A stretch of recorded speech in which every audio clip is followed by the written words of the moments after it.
তুমি আমায় ভালোবাসো, তাই তো আমি কবি। আমার এই রূপ সে যে তোমার ভালোবাসার ছবি। তাই ছবি চিত্তায়ন তাদের কণ্ঠশৈলীর মধ্যে দিয়ে এবং স্বরক্ষেপণের মধ্যে দিয়ে তুলে ধরতে অসামান্য এবং স্বনামধন্য শিল্পীরা এই মুহূর্তে মঞ্চে আসছেন। একবার জোরে করতালি দিয়ে দিন। স্বনামধন্য বাচিক শিল্পী ডক্টর কৃষ্ণপদ দাস মহাশয় কলকাতা দূরদর্শনের প্রোগ্রাম এক্সিকিউটিভ এর পদ থেকে অবসর নেওয়ার পরে পিএইচডি করার অবসরে তিনি রিসাইটেশন যে শিল্প একটি এবং তার শিক্ষার যে প্রসার ও তারই ইচ্ছাতে সৃষ্টি হলো চারুকৃতি আবৃত্তি পরিবার। একবার জোরে করতালি হয়ে যায়।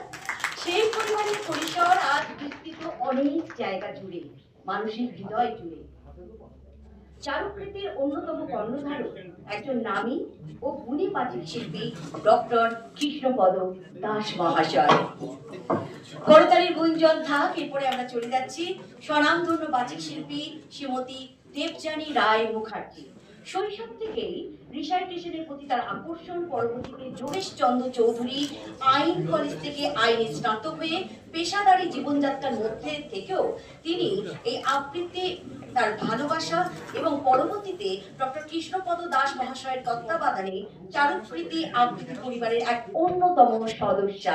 একবার জোরে করতালি হয়ে যাক আমাদের প্রিয় স্বনামধন্য আইনজীবী এবং বাচিক শিল্পী শ্রীমতী দেবযানী রায় মুখার্জির জন্য।